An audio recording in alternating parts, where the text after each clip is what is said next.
Large, ferocious, and deadly, U-boats were the most devastating threats at sea during World War II. But have you ever wondered why they were such a nightmare for the Allies? Or what made them so effective at disrupting supply lines and sinking ships? From cutting-edge designs to the cunning strategies employed by the Kriegsmarine. Join us as we unveil the secrets behind these so-called invincible underwater giants. Were they truly as unbeatable as claimed? When it comes to defeating naval vessels, no ocean-going craft comes close to the submarine. It's silent, deadly, and almost invisible. It was one of the most feared and effective weapons during both World Wars, and the Germans? Chef's kiss. I mean, sure, the Japanese I-boats terrorized the Pacific and sank many boats in the US fleet, but it was the German U-boats that really stole the show, especially in the Atlantic theater. And guess what? It started in World War II. At the start of World War I, Kaiserliche Marine and its U-boats were largely successful against British warships, but hesitated to target merchant ships due to neutral powers, especially the US. In fact, their decision to begin unrestricted submarine warfare in 1917 was what led to the US entering the war. Despite the Treaty of Versailles demanding the surrender of all U-boats and banning Germany from having them in the future, submarine construction resumed after Adolf Hitler rejected the treaty in 1935. World War I had proven the effectiveness of long-range submarines, and when World War II began in 1939, so did the U-boats. Wondering why? Walk with us. By 1941, Allied merchant ships started sailing in convoys, and trained escorts and aircraft improved their anti-submarine defenses. This made life harder for the U-boats, forcing a switch of tactics. Rather than working alone, they began to attack in groups, known as wolf packs. One U-boat would follow a convoy and then call for others to join the attack, usually taking advantage of the night's darkness. These tactics worked wonders for the Germans, until radar and continuous escorts across the Atlantic improved. But hey, don't take it to mean doom for the Germans. U-boats targeted remote waters where unescorted ships were still vulnerable.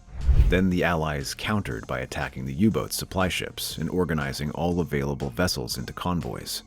So you see, it was a really back-and-forth struggle, with each side responding to the other's moves, though the Germans were more proactive and successful overall. They were so effective that British Prime Minister Winston Churchill wrote that the U-boats were the only thing that really scared him during the war. And would you blame him? They sank more than 6,000 enemy and neutral merchant vessels in World War I, and almost half of that in World War II. But while several submarine boat types were used during the war, I can't help but feel four stand out the most, with the first being the U-124. Also known as the Edelweiss boat, the U-124 was a Type IXB submarine designed for long-range operations. They were larger than their Type 7 counterparts, which gave them greater range and could cover over 12,000 nautical miles on a single patrol. This made them a very dangerous adversary to Allied shipping lanes, and allowed the Kriegsmarine to operate far into the North and South Atlantic. But like this wasn't already good enough, the submarine was also equipped with 6 torpedo tubes and could carry 22 torpedoes, making it very potent for both offensive and defensive missions. And guess what? It usually featured a 10.5 centimeter deck gun to attack unarmed vessels on the surface, as well as anti-aircraft guns for defense. With a surface speed of 18.2 knots, it was also fast enough to evade Allied boats, and that was one of the key reasons why the U-124 quickly became a feared force under the command of Captain Lieutenant George Wilhelm Schultz and later Johann Mohr.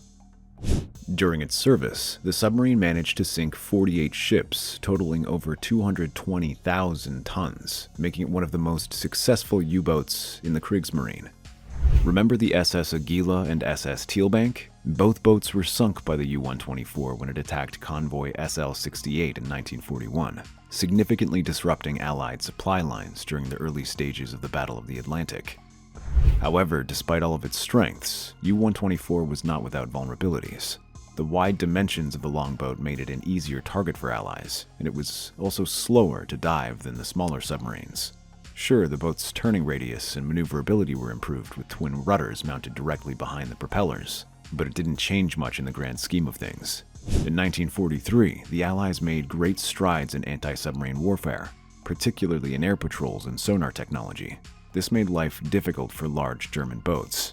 During its 11th patrol, U-124 was detected off the coast of Portugal by the British warships HMS Black Swan and HMS Stonecrop, who both launched successful depth charges.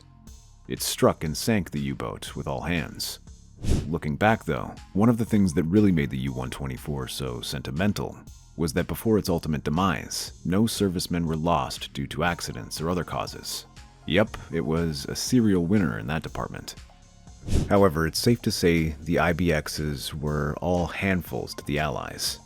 Apart from the U-124, the Kriegsmarine commissioned 13 other boats under this type, all equally dangerous, including the next one on our list, the U-103. With a career spanning over 4 years, she was one of the most successful boats in the entire war, sinking 238,944 gross registered tons of Allied shipping in 11 patrols. Like her sister boats in the Type IBX class, U-103 was bigger and had a greater operational range than more common Type 7 submarines, thanks to her surface displacement of 1,051 tons and the ability to travel over 12,000 nautical miles. U-103 patrolled far-flung waters and operated in the North Atlantic and off the coast of the United States. She could carry 22 torpedoes fired from 6 tubes, and was also armed with a 10.5 centimeter deck gun, often used to attack unarmed or lightly defended ships on the surface. She was a proper IXB, with all of its strengths and weaknesses. Her large size made it harder for her to dive quickly, and she became an easier target for enemy ships, a vulnerability that has almost led to her destruction on several occasions. Almost.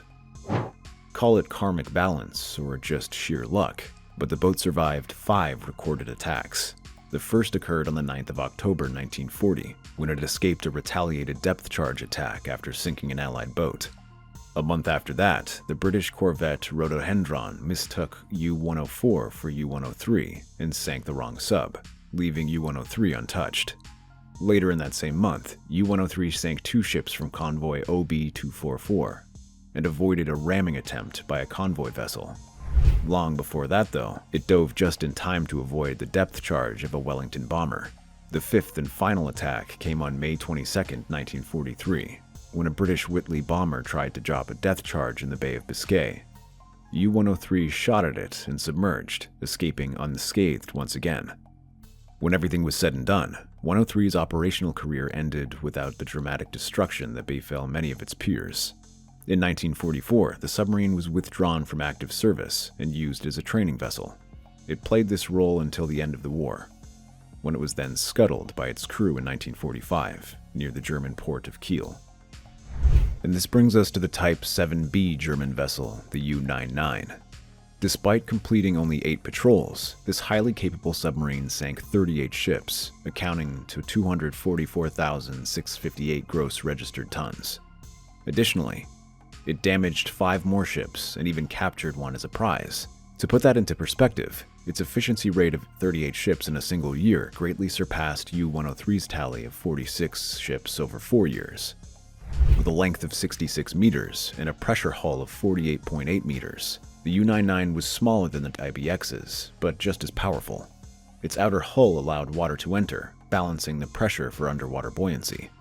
But the pressure hull was constructed from thick, high-strength steel designed to endure the increasing pressure at greater depths while keeping normal atmospheric conditions inside. Coming from a class known for its speed and stealth, U-99 had a lot of perks.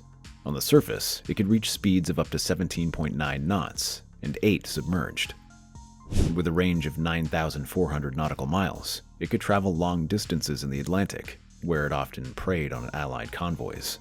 Armed with 5 torpedo tubes, the U-99 carried 14 torpedoes and was further beefed with an 8.8 centimeter naval gun, potent enough to put damaged targets out of its misery or sink smaller vessels with relative ease. However, it did have some limited defenses. It only carried a 2 centimeter anti-aircraft gun, which offered minimal protection against Allied aircraft. Be that as it may, the U-99 had an overachieving operational history. On its second patrol, it sank 6 ships and captured 1 off the coast of Ireland. It also participated in several Wolfpack expeditions, where it teamed up with other boats to attack enemy convoys like the HX-53 and HX-112. But while it left a lot of destruction in its wake, it wasn't as lucky as the U-103. Yes, it had a few close calls, like the time it collided with the seabed after attempting a steep dive. But after sinking 8 ships from convoys OB-93 and HX-112, in its last patrol, U-99 was heavily damaged by the British destroyers HMS Walker and HMS Vanek. Out of torpedoes and unable to continue fighting, Captain Otto Kretschmer, one of the most decorated U-boat commanders, decided to scuttle the submarine, managing to save all but 3 of the crew. So, having discussed 3 of Germany's most iconic and deadly subs, is there any surprise that the U-48 made the list? Despite only serving for 2 years and completing 12 patrols, it sank an unprecedented 52 ships, totaling 306,874 tons. It was hands down the most feared German submarine in the Atlantic Ocean during World War II. Surely we wouldn't dare leave it out. Design-wise, the U-48 had similar dimensions and characteristics to other Type 7B submarines, measuring 66 meters in length, 9.50 meters in height, 6.20 meters in beam, and 4.7 meters in draft. And again, its armament, which was pretty standard for the Type 7B U-boat, was made up of a C-30 20mm anti-aircraft gun and 14 torpedoes launched from 5 53.3cm torpedo tubes. Alternatively, the submarine could carry 26 TMA mines, which were placed on the seafloor in shallow waters and detonated when large ships passed overhead. As a member of 2 wolf packs, U-48 saw a lot of action, and several members of its crew, like Herbert Schultz, earned the Knight's Cross and the Iron Cross during their military career. But while her naval record is undoubtedly stellar, U-48's participation in World War II is not without controversy. While sailing near the British coast at the start of the war, the U-48 sank the British merchant ship Royal Scepter. The U-48's captain, Herbert Schultz, showed compassion for the crew of the defeated ship by ensuring they were rescued by another British vessel. The following year, though, a completely different story. Under a different commanding officer, the U-48 torpedoed a British ocean liner, the SS City of Berneres. And guess what? It was sadly carrying civilian evacuees, including hundreds of women and children from Britain to Canada under the Children's Overseas Reception Board initiative. More than 260 people, including 100 children, 35 women, and 125 men, died in the disaster, effectively ending the evacuation program. Oddly enough, instead of apologizing for the attack, or, hey, showing compassion for it, the Germans defended it as a legitimate military target because Berneres was painted like a troop ship. The Allies deemed it barbaric, and this incident, till date, remains a dark chapter in the U-48's rich history. She was decommissioned in 1943 and used as a training vessel until the war ended in 1945. And no, it wasn't because of the civilian incident. During her 9th and 10th patrols, the U-48 claimed 2 and 5 victims, respectively. However, she was becoming obsolete due to advancing technology on both sides, despite undergoing a winter refit. Her limited range and torpedo capacity were inadequate and would have posed risks to both crew and other U-boats had she continued operating in the North Atlantic. Take nothing from her, though. She remains the deadliest and most successful U-boat during World War II. Looking back, German submarines achieved unprecedented records, unmatched by any other submarine fleet. Overall, German submarines also sank more than 26 million gross tons of shipping across both conflicts, with 14 million tons attributed to the World War II U-boat operations. So why were they so good? To start with, they massively outnumbered the Allies. In World War II, Germany had an excess of 1,160 submarines, while the Allies had about 163. That's about 10 to 1, a massive advantage. And logically speaking, if you have 10 times as many subs, chances are you're going to sink 10 times as many ships. But it wasn't just the number of subs that made the difference. Nazi Germany didn't have much to ship by. Most of its territories in Europe were connected by land, and this allowed them to efficiently transport anything they wanted via an extensive rail network and autobahn system. And if it was urgent, they also had plane transport. In contrast, the Allies relied heavily on ocean shipping for their supplies, with food, troops, and materials coming from across the Atlantic. Worse, their routes were insanely predictable, as ships could only dock at a few large ports. This meant that many more Allied ships were exposed in the ocean, making them easy targets for U-boats. As Napoleon famously said, the line between disorder and order lies in logistics. The Germans also benefited from the vastness of the Atlantic Ocean, which significantly affected naval operations during the war.